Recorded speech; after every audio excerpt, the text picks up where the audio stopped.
Lord, I'm tired, so tired from walking. And Lord, I'm so alone. And Lord, the dark is creeping in. It's creeping in to swallow me. I think I'll stop and rest here for a while. Because this is all that I can say right now. This is all that I can give. That's my everything. Lord, didn't you see me crying? And didn't you hear me call your name? Wasn't it you that I gave my heart to? I wish you'd remember where you sat it down. Because this is all that I can say right now. I know it's not much. This is all that I can give. This is my everything. This is all that I could say right now. I know it's not much, but this is all that I can give, because this is my everything. I didn't notice you were standing here. I didn't know that it was you that was holding me. I didn't notice that you were crying too. I didn't know that it was you that was washing my feet. Because this is all that I can say right now. I know it's not much. This is all that I can give. This is my everything. This is all that I can say right now. This is my everything. If the Psalms were still being written today, this song by David Crowder would be included. I feel these lyrics deeply on this day, and in a year, one that has been difficult at best. This is all I can give. Feels very real on this day. So I'm going to attempt to do that for you today. It feels like nothing that I have to offer to God or to you by any way of this podcast episode will be okay. Right before I sat down to write this episode, I sent a text to my producer telling her what an imposter I felt like, because I am a mental health advocate, and in this difficult season, I seemingly have forgotten all of my coping skills, and I find myself dealing with tears that I did not invite and won't leave. They were like an unwelcome guest sent to clean out something I thought was already clean. And so I ask, as David Crowder did in this song, Lord, don't you see me crying? And then I remember it is him that is holding me, just like the lyric says. As we continue our summer in Psalms, and as I walk through this difficult season, and many of you through yours, I want to remember the faithfulness of God, even when it doesn't feel like it. There's no better place to find that than in the Psalms. I grabbed my Bible just now because I needed to be reminded of what I had forgotten. And through the lens of my tears, I found that Psalms 34:18, the Lord is close to the broken heart and saves those who are crushed in spirit. If any of you are like me, sometimes this verse doesn't feel true. Sometimes the valleys are so low and you feel like you're there all alone, and nobody even cares if you ever get out the depth of your sorrow and grief. In those times, we all have a choice. We all have a lot of choices, actually, but the main one we have is this. Do we believe that God is God, or don't we? Do we believe him when he tells us to draw near to him and he will draw near to us, as we see in James 4:8? What if we all stopped right now? I actually mean this. Pause the podcast and ask him to be near you during our next few minutes together. I am going to do the same. I have said it over and over, and I believe this with my whole heart, even when everything I thought to be true seems to be in question. So I head to YouTube to find it to share with you. I love you, Lord, for your mercy never fails. All my days have been held in your hands. From the moment that I wake up to the moment that I lay my head, I will sing of the goodness of God. Because you see, all of my life, you have been faithful. All of my life, you have been so, so good. With every breath that I am able, I will sing of the goodness of God. Because your goodness is running after me. It's running after me. Because all of my life, you have been faithful. Here's my question to you guys, though. Why is this so hard for us to remember? God is nothing but faithful. He has never changed, and he never will. Perhaps it is the darkness of this world that makes us question everything we've ever known to be true. But as I ask you to pause the podcast again, I want you to answer this question, and I will too. Has anyone been a more steadfast help in trouble for you than God? Some of you may be like me, and you see comments online like this. If there is a God, why do babies die? Why are there murders, cancer, and death? I have that answer, but I don't like the answer, especially on this day. It seems trite most of the time. It does little to soothe hurting people. So I won't offer it here because, as I said, this is family time. And this real-life struggle for all of us has an answer. I can tell you from experience, as early as just 10 minutes ago, that He is faithful to keep His promise, to be near the brokenhearted. The book of Psalms is filled with confusion about how God brought destruction and pain. But almost every time, the psalmist comes back around to God. So is it really confusing? Because you see, at the end of the day, despite a cloud of confusion and hurt and pain, God was the only one that remained faithful to His people. All throughout history, for you and for me, He cares about our tears, as Psalm 56:8 tells us. You keep track of my sorrows. You have collected all of my tears in your bottle. You have recorded each one in your book.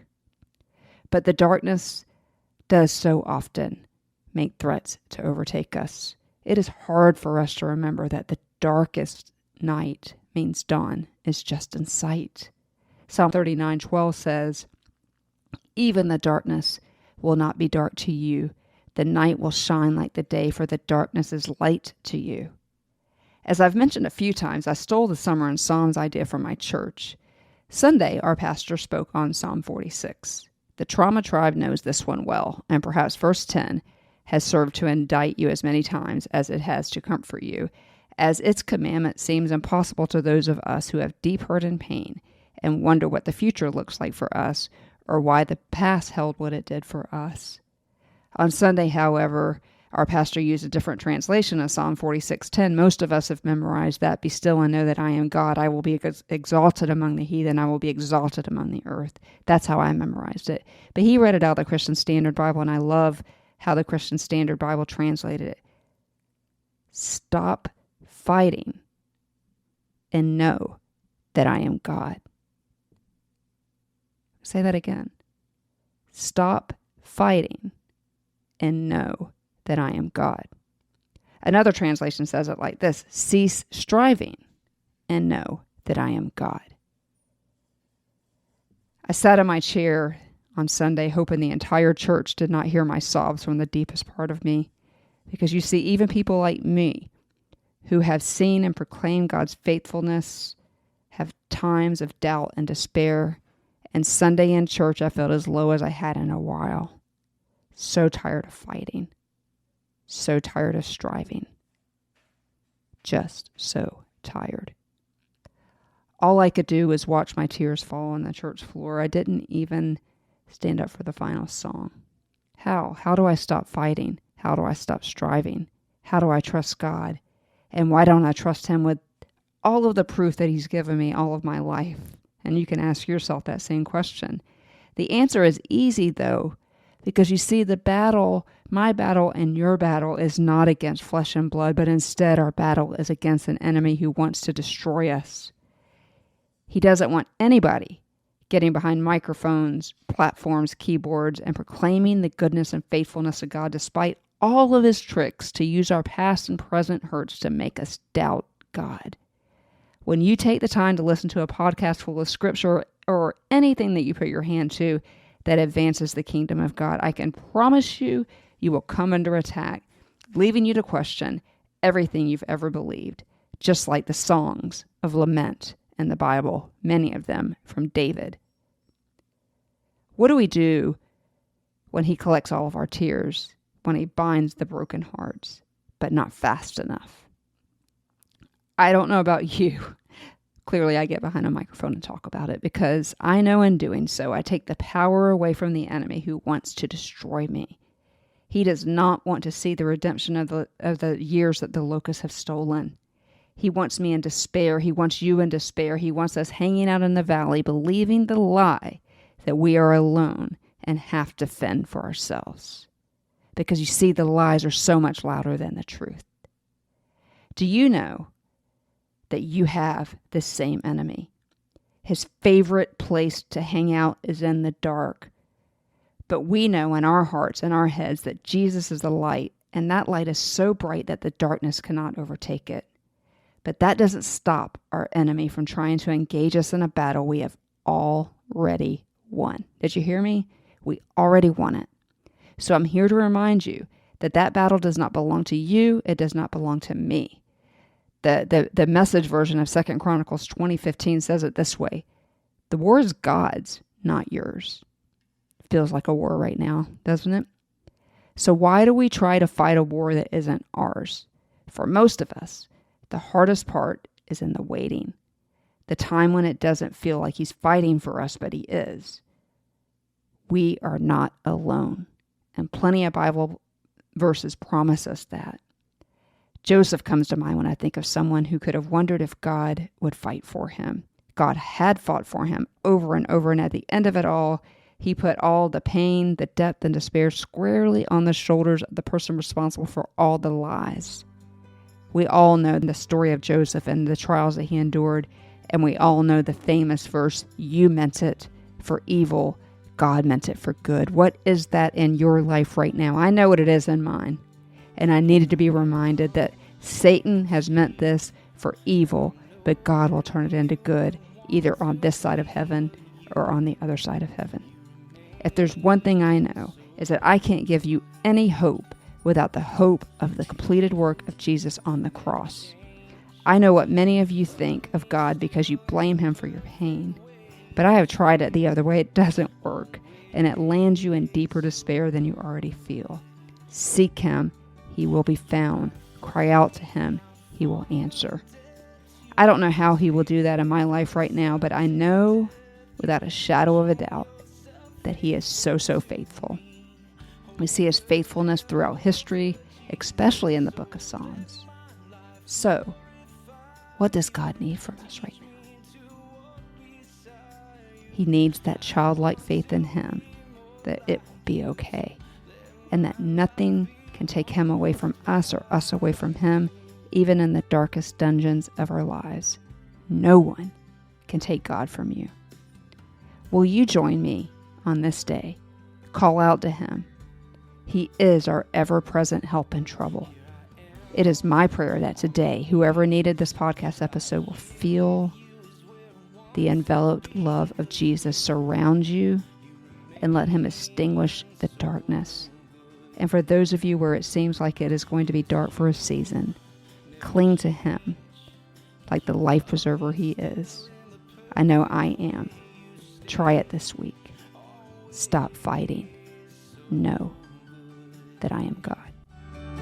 You have pulled me out from the depths. You have saved me from certain death. You have shown yourself faithful to me over and over, Jesus. So let my life glorify you and teach me to walk beside you. And I want to be more like you. So let my life be one marked by you.